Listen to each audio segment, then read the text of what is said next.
For over a century, this photograph sat in an archive at the University of Alabama, cataloged simply as Three Sisters, Montgomery County, circa 1898. Historians had glanced at it, preserved it, digitized it. No one paid it much attention. It seemed unremarkable, just another portrait of another family trying to survive the brutal realities of the Jim Crow South. Nothing about it suggested mystery, nothing hinted at impossibility. Until Dr. Patricia Hayes zoomed in. Dr. Hayes, a medical historian at Vanderbilt University, had spent 3 years digitizing photographs of black families from the post-Reconstruction era. She'd processed thousands of images, cataloging faces, clothing, locations. Most of the work was routine, repetitive. Then one afternoon in March 2023, she opened the file containing the Three Sisters. She began her usual examination, checking image quality, adjusting the resolution. And then she saw something in the youngest sister's arms that made her breath catch. The musculature was wrong. Not just strong, but impossibly dense for a 16-year-old girl living in poverty in 1898. The definition visible even through the fabric of her dress belonged on a laborer twice her age. Dr. Hayes leaned closer to her screen, her heart racing. She'd seen something like this before, but only in modern medical journals documenting one of the rarest genetic conditions known to science, a condition that wouldn't be identified for another 99 years. If you're fascinated by hidden mysteries and old photographs, hit that subscribe button and give this video a like. What we're about to uncover will change how you see history forever. The photograph was cataloged as item 4127 in the University of Alabama's Reconstruction-era archive. When Dr. Hayes first opened the digital file, she followed her standard protocol, checking the metadata, confirming the date and location, examining the image for any damage or degradation that might affect preservation. Montgomery County, Alabama, 1898. 3 subjects, female, estimated ages 16 to 18. Rural setting, likely sharecroppers or domestic workers. She made her preliminary notes and zoomed in to verify image quality. That's when she saw it. The youngest sister's forearms, partially visible below the 3/4 sleeves of her dress, showed muscle definition that shouldn't have existed. Not on a teenage girl, not in 1898, not living in the grinding poverty of the post-slavery South, where chronic malnutrition was the norm. The striations were visible even in the grainy photograph, the density unmistakable. Her shoulders were broader than her sister's, her neck thicker, her entire upper body suggesting physical development that defied the context. Dr. Hayes had spent 15 years studying historical health conditions, examining thousands of photographs from this era. She knew what malnourished bodies looked like, what manual labor produced, what poverty carved into flesh and bone. This was different. This was exceptional in a way that made her hands tremble as she adjusted the zoom. She'd seen this kind of musculature before, but only in modern medical journals. Only in case studies of a genetic condition so rare that fewer than 100 cases had been documented worldwide. A condition that science hadn't even identified until 1997, 99 years after this photograph was taken.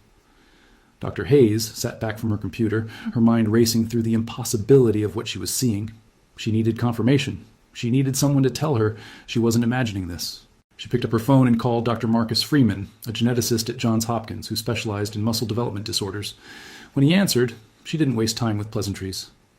"Marcus," she said, her voice tight with suppressed excitement, "I need you to look at something. And I need you to tell me if I'm losing my mind." 2 days later, Dr. Marcus Freeman stood in Dr. Hayes' office at Vanderbilt, staring at the photograph displayed on her large monitor. He'd flown in from Baltimore that morning, skeptical, but intrigued.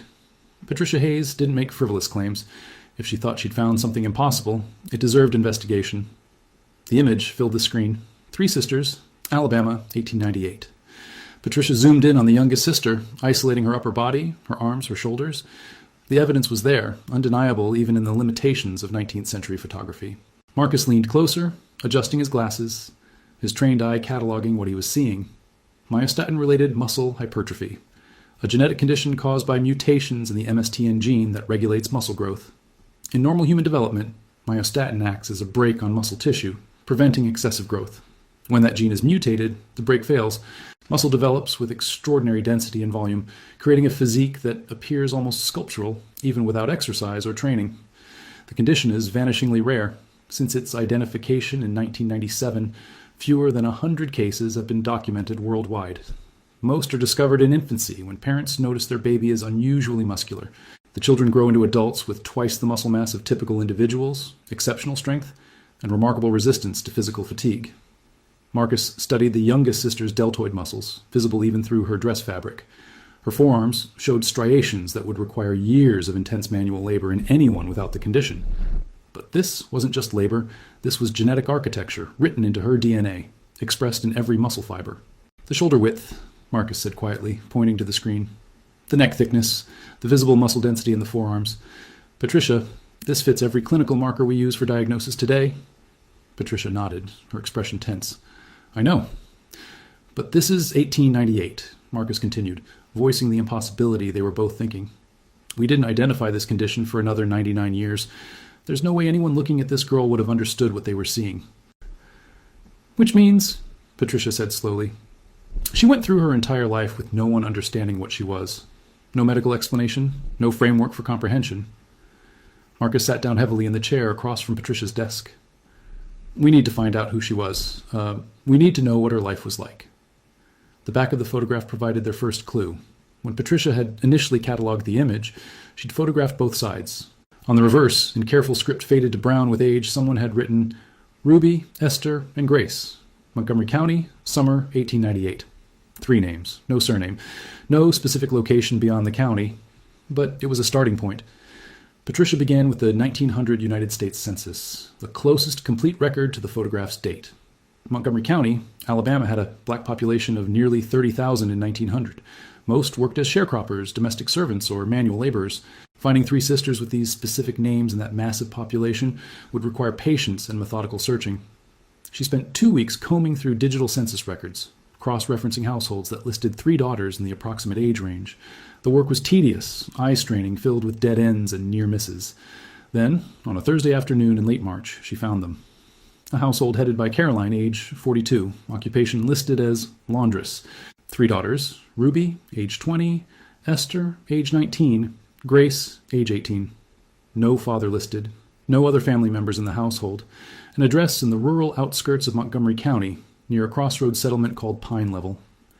Patricia's hands trembled as she copied the information into her research notes. Grace, the youngest sister in the photograph, age 18 in 1900, which meant she would have been 16 in 1898, exactly as Patricia had estimated. But the census revealed something else, something that made Patricia's chest tighten. Caroline's occupation, laundress, one of the most brutal forms of labor available to black women in the post-Reconstruction South. Hauling water, heating it over open fires, scrubbing clothes by hand, wringing them dry with raw hands, hanging them in the brutal Alabama sun, then ironing them with heavy flat irons heated on wood stoves. It was work that destroyed women's bodies. Most laundresses didn't live past 50, their backs broken, their hands gnarled, their spirits crushed by their relentless physical demands. Patricia thought about Grace, standing in that photograph with her impossible strength.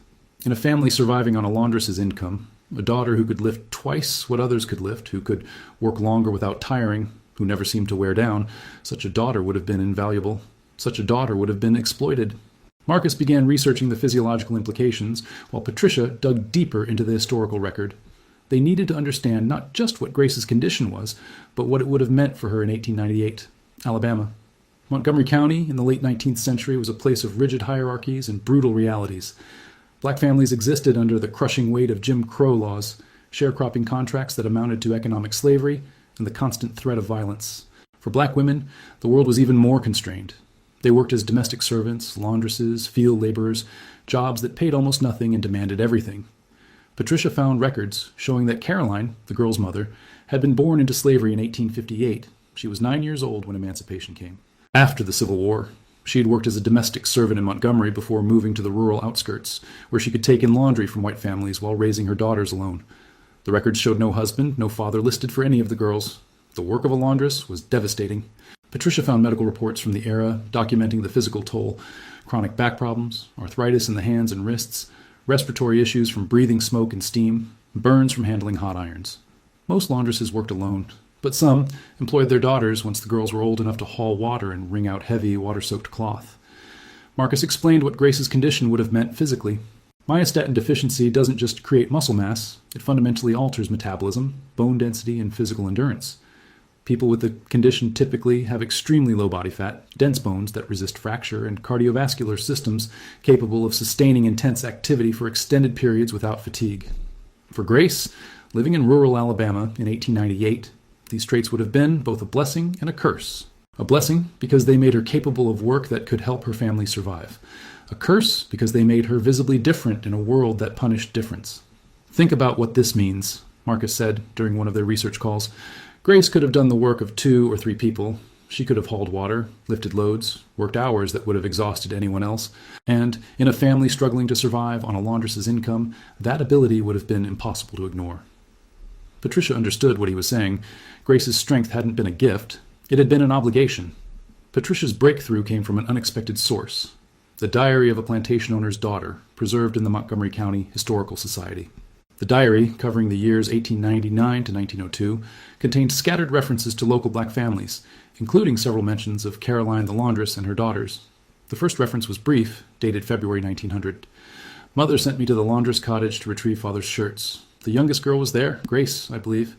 She was carrying water from the well with such ease that I could scarcely believe it. 2 full buckets that would have strained our strongest field hand, yet she moved as though they weighed nothing. Patricia photographed the page with shaking hands. Physical evidence, contemporary documentation of Grace's extraordinary strength, witnessed and recorded by someone who had seen her in person. But it was another entry, dated July 1901, that made Patricia's throat tighten. Grace delivered the washing today, carrying a basket so heavy that Thomas, our manservant, struggled to lift it from the wagon. Yet she had carried it herself from the cottage, nearly a mile distant. I asked how she managed such weight. She only smiled and said she had always been strong. Mother remarked later that there is something unnatural about the girl's strength. I confess I find it unsettling. The word unnatural stood out on the yellowed page. In 1901, in rural Alabama, a black girl with extraordinary physical strength would have been viewed with suspicion, perhaps fear. There was no framework for understanding what Grace was, no medical explanation that would make sense to the people around her. Patricia found more references in local records. A ledger from a Montgomery County cotton gin showed that, in 1902, a worker named Grace had been employed during harvest season. Next to her name, someone had written, "Exceptional output, equivalent to 2 field hands, retained for extended season." Marcus reviewed the evidence with growing concern. "They were using her," he said flatly. "They saw what she could do, and they extracted every ounce of work they could get." Patricia nodded. The pattern was clear. Grace's strength had been noticed, remarked upon, exploited, but never understood, never accommodated, never valued as anything more than a capacity for labor that could be wrung dry. The more evidence Patricia and Marcus uncovered, the clearer the picture became. Grace's strength had made her useful, but it had also isolated her. In a world where black women were already marginalized, being physically different added another layer of alienation. Patricia found a hospital admission record from 1904 at a charity clinic in Montgomery. The handwriting was barely legible, the paper water-stained, but the content was unmistakable. Patient: Grace, age 22, laundress, admitted for treatment of severe lacerations to both hands sustained while operating laundry equipment. Patient reports working extended hours to support family. Physical examination reveals extraordinary muscle development in arms, shoulders, and back. Musculature appears almost masculine in density and definition. No signs of disease. Etiology unknown. Marcus examined a photograph of the admission record. The doctor had no framework for understanding what he was seeing, he said. He notes the musculature as unusual, but can't explain it. This was 1904. Genetics barely existed as a science. The concept of genetic mutations affecting muscle development wouldn't be articulated for another 90 years. But what struck Patricia was the injury itself. Grace's hands had been severely lacerated while operating laundry equipment. Not because she was careless, but likely because she was applying force beyond what the equipment was designed to handle. Her strength had damaged the machinery, and the machinery had damaged her in return. Patricia found more evidence in county records. In 1906, Grace was listed as a worker at a lumber mill outside Montgomery. The notation in the employment ledger read, Grace, exceptional strength, capable of handling logs that require 2 men, paid standard wage. Capable of doing the work of 2 men, Marcus observed, but paid the wage of 1 woman. And in 1906, Alabama, that woman's wage would have been a fraction of what a man earned. Patricia discovered that Grace had married in 1908. The marriage certificate listed her husband as Samuel, a sharecropper. But the 1910 census showed something that made Patricia pause. The household listed Grace and Samuel, but no children. The notation under children born was 0. The notation under children living was also 0. Marcus noted the significance immediately. Myostatin deficiency can sometimes affect fertility. Not always, but in some documented cases, yes. If Grace was unable to have children, that would have been yet another way she was different, another way she didn't fit the expected role for a woman in that time and place. After 1910, the documentary trail went cold. Patricia searched through census records, death certificates, property records, church registries. Nothing. Grace seemed to have disappeared from the historical record entirely. This wasn't uncommon for black women in rural Alabama, especially those who didn't own property, didn't have children, and didn't leave behind anything considered worth preserving. But for Patricia, the absence felt personal. She'd spent 6 months following Grace's life through fragmentary evidence. The thought of losing her to historical oblivion was unbearable. She expanded her search, posting inquiries on genealogical forms, and reaching out to local historical societies across Alabama. She contacted descendants of families who had lived in Montgomery County during that era, asking if anyone remembered stories about a woman named Grace who possessed extraordinary strength. For weeks, nothing. Then, in late September 2023, Patricia received an email from a woman named Lorraine Mitchell, a retired schoolteacher in Birmingham. The subject line read, "I think my grandmother knew Grace." Patricia's hands shook as she opened the message. Lorraine explained that her grandmother, Beatrice, had grown up in Pine Level in the early 1900s. Beatrice had died in 1989 at age 94, but she had often told stories about her childhood, including memories of a woman who lived near her family. "My grandmother used to talk about a woman named Grace who could do things no one else could do," Lorraine wrote. She said Grace could lift a wagon wheel by herself, that she worked in the fields alongside men and never showed signs of tiring. But grandmother also said Grace was lonely. People were afraid of her strength or jealous of it, or both. Grandmother said Grace was kind but kept to herself. She died young, grandmother thought, maybe in her early 40s. Just worn out, despite all that strength. Patricia read the email 3 times, her vision blurring with tears. Worn out despite all that strength. It was the perfect, heartbreaking summary of Grace's life. She contacted Lorraine immediately, and over the following weeks, they worked together to piece together what Beatrice had remembered. Grace had continued working through the 1910s and 1920s, always in physical labor, always pushing her body beyond what seemed humanly possible. She had remained married to Samuel until his death in 1928. After that, the memories became vague. As Patricia and Marcus pieced together Grace's story, another pattern emerged, one that reframed her entire life. Grace's strength hadn't just sustained her, it had saved her entire family. Patricia traced the lives of Grace's mother and sisters through census records, city directories, and church registries. Caroline, the mother, lived to age 68, extraordinarily old for a laundress in that era. Most women in her profession died by 50, their bodies broken by relentless physical labor. But Caroline had survived, and the records suggested why. By 1905, Caroline was no longer listed as a laundress. Her occupation had changed to keeping house, which typically meant she was retired or semi-retired.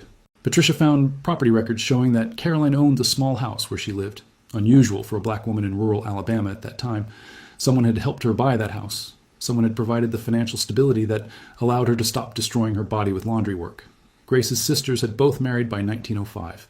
Ruby married a carpenter and had 5 children. Esther married a teacher and had 4 children. Both families appeared regularly in census records through the 1920s and beyond, establishing households, raising children, creating futures. Patricia showed Marcus the pattern. "Look at the timeline," she said. Caroline stops working as a laundress in 1905. The sisters marry around the same time. Both establish stable households. And Grace?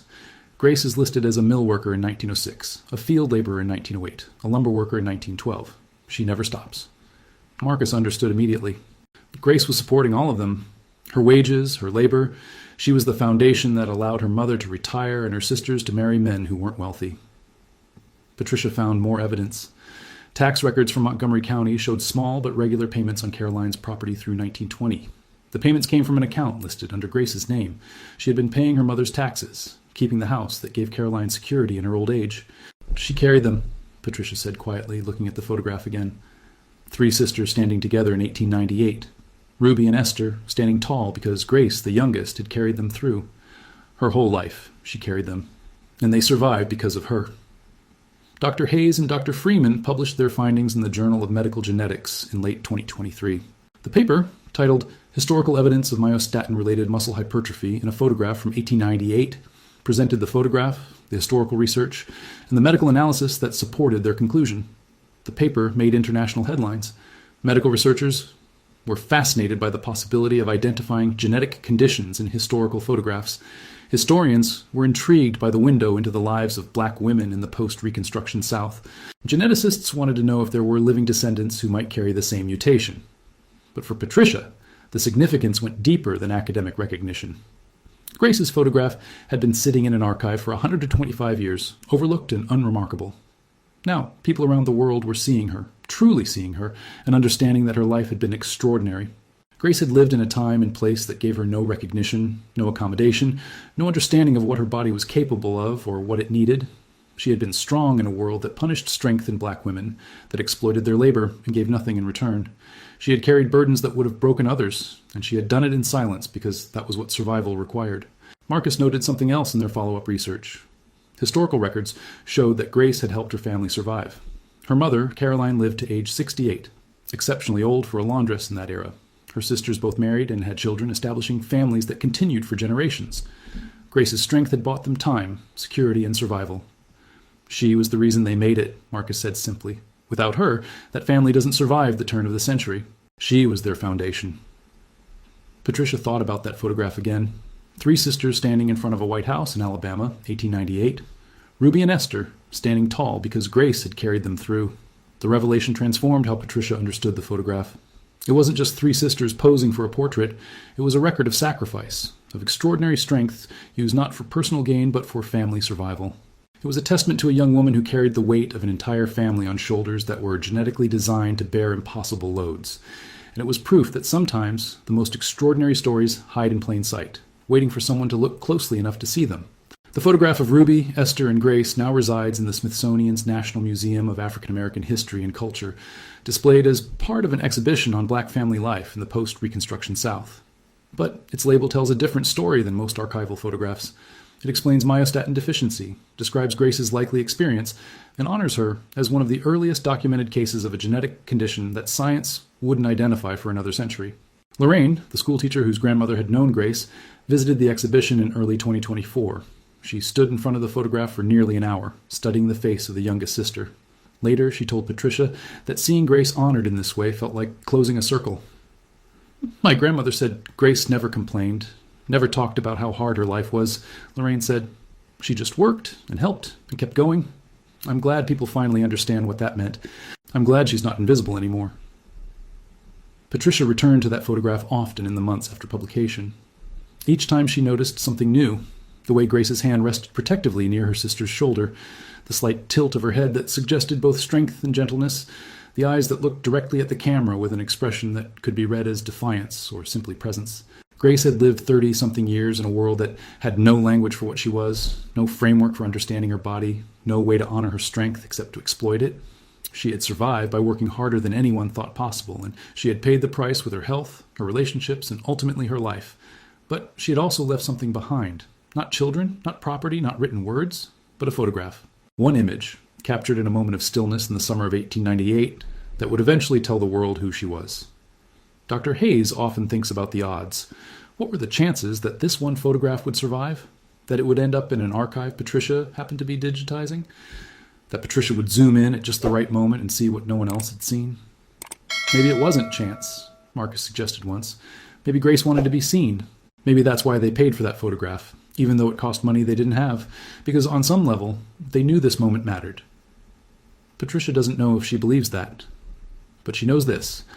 Grace stood in front of that camera in 1898 in rural Alabama, in the heart of Jim Crow America, and she let herself be captured exactly as she was, strong, different, unbreakable. And 125 years later, the world finally looked closely enough to see her.